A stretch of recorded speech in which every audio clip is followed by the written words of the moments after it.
વગર તપાસે છેડતી કેવી રીતે દાખલ થઈ? તમે જોઈ છેડતી? તમે જોઈ?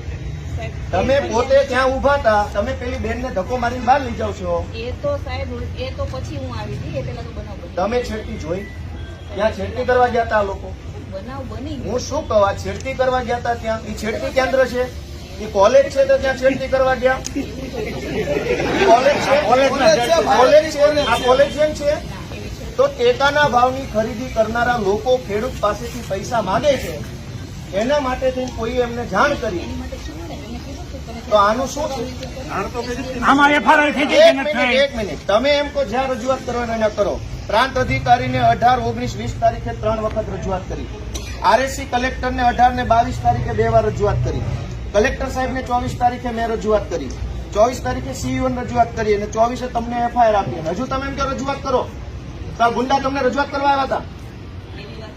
બેન, ભગવાનથી ડરો, ભગવાનથી ડરો. તો ધીમે એટલે પણ હું કઈ ખાઈ ગયો? તમે અમને પર ખોટા આરોપ મૂકો. બેન, તમે છેડતીનો આરોપ કેવી રીતે લગાવ્યો?